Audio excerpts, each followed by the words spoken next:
Hello guys, welcome back to Anita Crochets. My name is Anita. Today we are having the Cowl neck knit dress on the SENTRO knitting machine. It's very simple. Please do not get intimidated by these designs. They're so easy.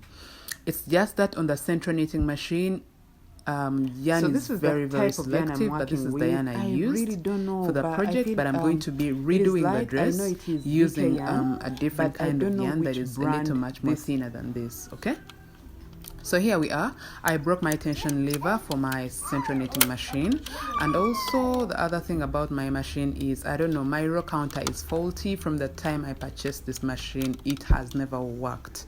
I don't know how to fix that. You can probably give me knowledge. I am worried about opening this machine to fix it. I just don't even want to unscrew it. So I work with it anyway. You know, the hardest bit is telling you how many rows I worked for a project, but we shall beat around the bush for that. So just have your tape measures, and this is the yarn I'm going to use for this elaboration. Okay, it's a little more thinner than the one I actually used. So to start off, we are just going to get our yarn. This is a 48 needle machine, so I'm going to be using all the needles on the machine. First is I need a tube. Okay, and that's for my skirt. So the tube can be made to a length that you desire. All right, and here I am just going back and forth with the needles and making sure that my yarn is casted on very well. Okay, so just go around with your needles and yarn and make sure all the needles have the yarn on. Remember, I am working a tube, not a panel, so you must make sure that you have set your machine to a tube. Okay, so here we are. I am done, and yeah, I'm going to have to hold the yarn myself because I no longer have a tension lever. All right, so I'm going to go back and forth. I'm just going to keep going around with, you know, that spin, so I get a tube that is long enough for the skirt that I want. You know, so once you have the skirt that you want, like good length of the skirt that you want, you will come through and cast off your yarn. So I will just take my yarn needle, and I'm going to go string by string on my last row of my tube or skirt, and I'll just go in like that with every loop or stitch on this row, just like that. Then pull my yarn and go back just like that, and I'm just going to keep doing this all the way around for all the loops on this row. And make sure it is loose enough, because if you get it so tight, you're not going to have a skirt that is movable. You know, your legs can't move it, or even your waist. So now what is next to do is a panel. So we set our machine to that panel setting, and we are going to be using all the needles from start to finish right there. So I am now going to cast my yarn on just like I casted it when I was working my tube. So I'll go all the way around for all the needles and now start working my tube. So I'm going to come back, I'm going to be working back and forth for about 200 rows or 150. Okay, either way, if I don't have a row counter, these rows are the ones I am imagining that I worked on my heavy duty knitting machine for the very same project, so I know it would apply on this one as well. So this is how my panel looked like. Okay, it is long enough to go from the back of my neck all the way down my cleavage, and then all the way back to the back of my neck. So that's the length you need to keep in mind if you're working this panel. Okay, and once you have the panel, this is what we are going to do. So now we are going to get the ends of our panel and then a yarn needle and run our yarn into the yarn needle, because now we are going to stitch these ends together. Okay, for someone with a heavy duty machine, it's very easy to stitch them together. You can just lay them onto the machine and run it, and it is stitched together. But now for us, we are going to use our hands to stitch the ends together. So what I usually do is I follow through loop by loop on each side and make sure I have a good sewing. All right, So as you can see right there, I'll take also the loop, the parallel, like the loop looking into that very same stitch on the other side, and just pull through my yarn needle just like that. Okay, so I just go loop by loop, loop by loop, loop by loop. So in that way it gives you a very good seam line. All right, so just go just like that, loop by loop, until the end of, sorry about that, until the end of your seam. Okay, and then I'm going to get back and show you what to do next.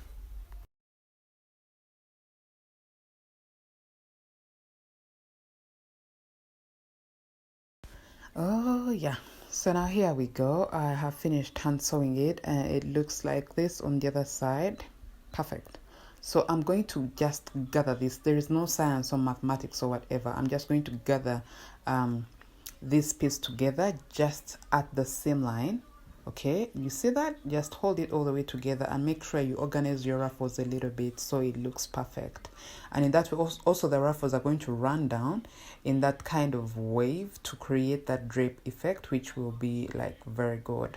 So once you have that together, I know right now you need your hands, you cannot do this on the machine, so you're just going to get your yarn needle and try to stitch this together, and make sure your yarn does not appear anywhere. Just keep it neat. Okay, also for this there is no mathematics or science. Just run it through and run it through and run it through until you feel like okay, everything is set in beautifully, and then cut your yarn and weave in your ends. Okay,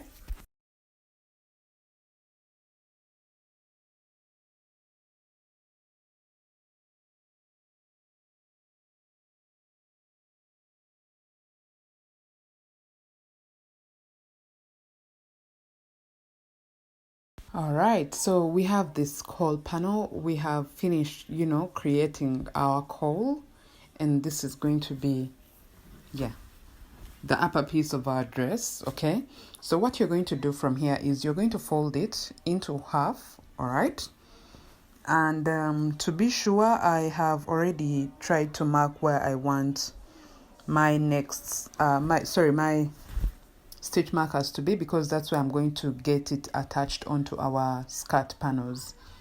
So yes, as you can see, just because I want us to be super accurate, I cannot tell how many rows are in between these two stitch markers, but what I can promise is when you get your tape measure, you are going to measure about 3.5 inches from the center. I'm just going to get my work in place once again so I make sure what I have done is actually the right thing. So you must make sure that you have 3.5 inches on both sides from your stitch marker. So once you measure your 3.5 inches, okay, you put your stitch marker there, all right, from the center on both sides. So these are the points where we are going to attach to our skirt. Now, what we are going to do next is we are now going to get our tube, okay, and make sure we lay our marked points onto our tube. Now the thing about a SENTRO knitting machine is it gives you a tube that is in position to like stretch out to meet your hips. Okay, it's not like the heavy duty knitting machine.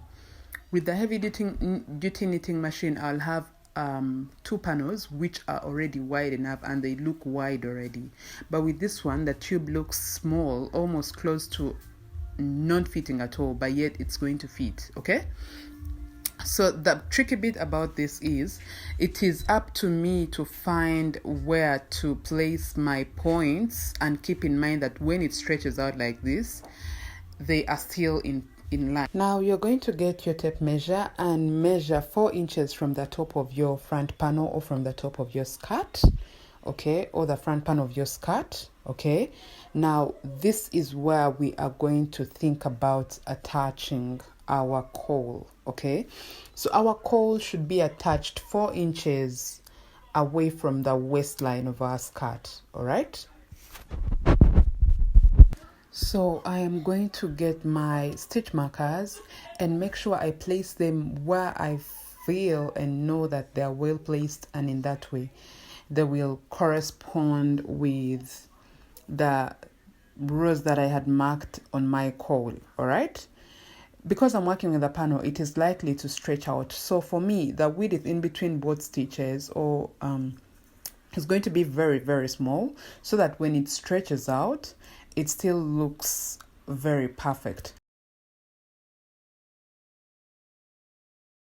Now I'm putting my stitch markers to attach them to the front part of my tube, just like that. But remember, like I said, the width on the tube is going to be narrower than the width between both points of the cowl, so that when it stretches out, it just, falls flat onto it. Okay, so you're just going to see how it looks like on, well, yeah, you already saw the finished product. So exactly, when it stretches out, it's just going to show that I gave it the very best width in between both points. Okay, so that's the tricky bit about working with a tube. But yes, it's that simple. If it gets hard for you to place where to identify where to put your points to attach them, then of course definitely you will just do the attaching once again. Now for me, I'm going to work, a few rows of crochet onto my edges so they are neater than this, okay? But yes, just get your yarn needle and just hand sew those points, only the points, okay? And once you hand sew the points, just the points, this is how it is supposed to look. Thank you for watching. Bye.